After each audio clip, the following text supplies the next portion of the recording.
തലസ്ഥാന നഗരിയിലുള്ള പുതിയ മന്ത്രിമാരും ശ്രീമാൻ വി.ഡി. സതീശനൊക്കെ കേൾക്കോ, ശ്രദ്ധിക്കുമോ എന്ന് ആരെങ്കിലും ചിന്തിക്കുന്നുണ്ടെങ്കിൽ ഇതൊരു തത്സമയ പ്രക്ഷേപണം പോലെയാണ്. നമ്മൾ അണ്ടർ ക്യാമറ സർവീലൻസ് ആണ്. ഇവിടെ പറയുന്ന ഓരോ വാക്കും അപ്പോഴപ്പോൾ ലോകത്ത് എങ്ങും എത്തുന്നുണ്ട്.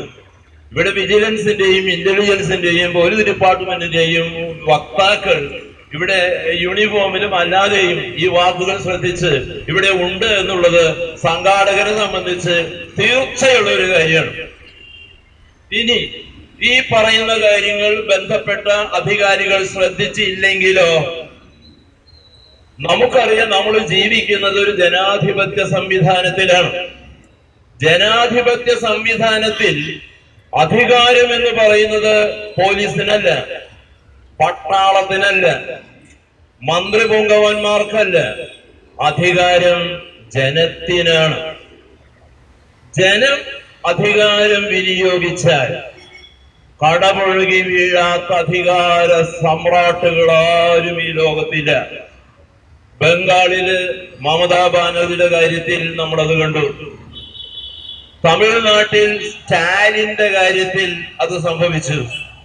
കേരളത്തിൽ പിണറായി വിജയന്റെ കാര്യത്തിലും അദ്ദേഹത്തിന്റെ പരാജയത്തിന്റെ പടുകുഴിയിലേക്കുള്ള പതനത്തിന്റെ രംഗത്തും ഇത് തന്നെയാണ് നമ്മൾ കണ്ടത്.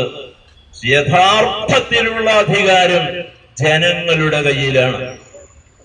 ആ അധികാരം കൈയാളിയ ഒരു പുതിയ മുഖ്യമന്ത്രിയും അദ്ദേഹത്തിന്റെ സഹപ്രവർത്തകരും കേരള ജനതയുടെ നാനാമുഖമായ ഐശ്വര്യവും ഈ രാജ്യത്തിന്റെ പുരോഗതിയും വികസന ക്ഷേമകാര്യങ്ങളൊക്കെ ചർച്ച ചെയ്യുന്ന ആദ്യത്തെ കൂടിയാലോചന യോഗം അവിടെ നടക്കുക.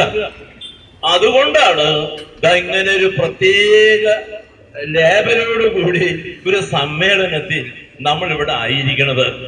അഭിനവ സർക്കാരിന്റെ സത്വരമായ ശ്രദ്ധയ്ക്കും തുടർ നടപടികൾക്കും ഒറ്റ കാര്യം ഞാൻ ഇപ്പൊ പങ്കുവയ്ക്കുന്നുള്ളൂ.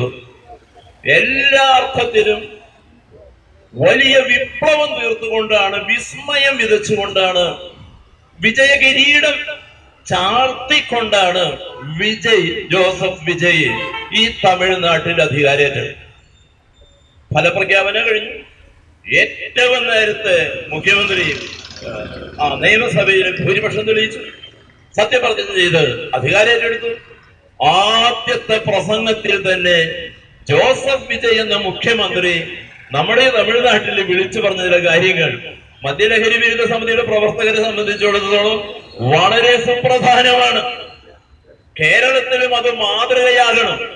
ഇതിന്റെ അലയടികൾ ഭാവാത്മകമായി, രചനാത്മകമായി കേരളത്തിൽ അങ്ങോളം ഇങ്ങോളം മുഴങ്ങി കേൾക്കണം എന്ന് നമുക്ക് നിർബന്ധമുള്ളത് കൊണ്ടാണ് നമ്മൾ ചേരുന്നത്.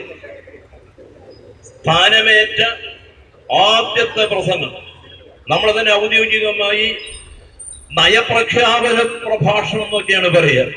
ആ പ്രസംഗത്തിൽ ശ്രീ ജോസഫ് വിജയ് പറഞ്ഞ ഒരു കാര്യം ഇങ്ങനെയാണ്: തെരഞ്ഞെടുപ്പ് കാലത്ത് ഞാൻ ഈ നാട്ടിലെ തമിഴകത്തെ അമ്മപെങ്ങന്മാരോട് ചില വാഗ്ദാനങ്ങൾ പറഞ്ഞിരുന്നു.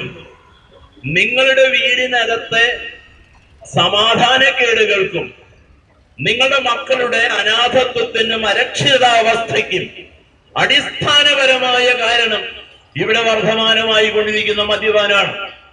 നിങ്ങളുടെ കെട്ടിയോന്റെ, നിങ്ങളുടെ കുടുംബനാഥന്റെ കുടി നിർത്താത്തിടത്തോളം കാലം ഈ ക്രമസമാധാന പ്രശ്നങ്ങൾക്ക് അറുതി ഉണ്ടാവില്ല.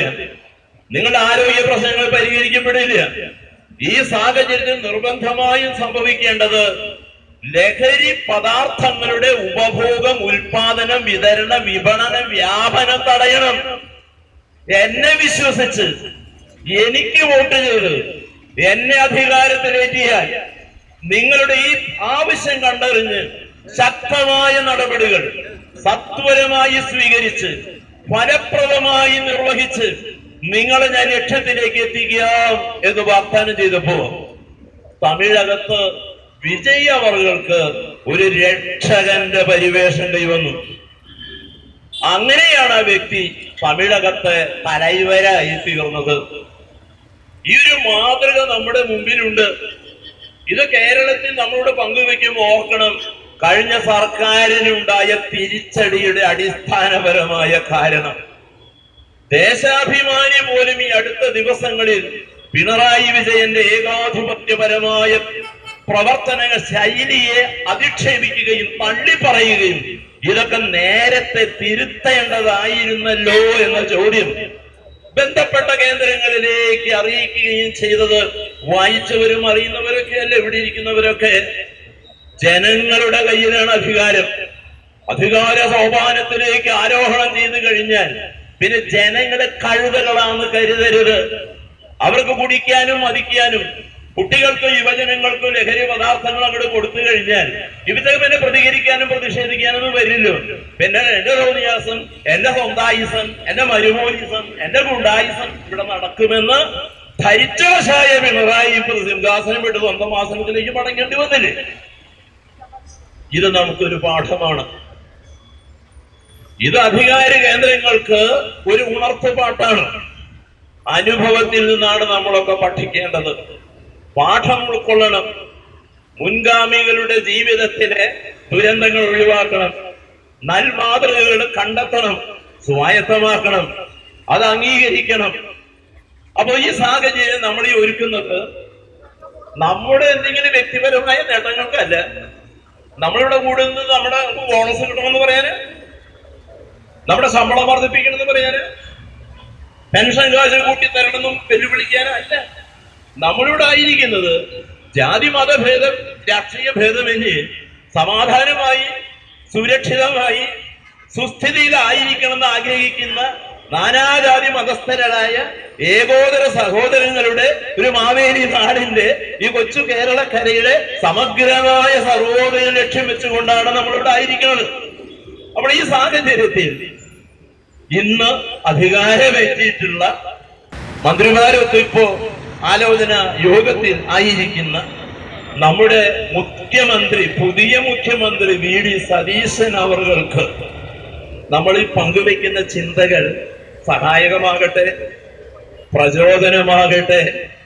ഏതോ സിനിമയില് ആ ദിനേശ എന്നൊക്കെ പറഞ്ഞ പോലെ ഇവിടുത്തെ ജനങ്ങൾ ആ പോട സതീശ എന്ന് പറയുന്ന ഒരു ഗതികേട് വടക്ക് പുറത്തുനിന്ന് ജനങ്ങള് പിണറായിയോട് ആക്രോശിച്ച ഒരു ആവർത്തനം ഈ രാജ്യത്തുണ്ടാകാതിരിക്കട്ടെ എന്നുള്ളതാണ് നമ്മുടെ പ്രാർത്ഥന.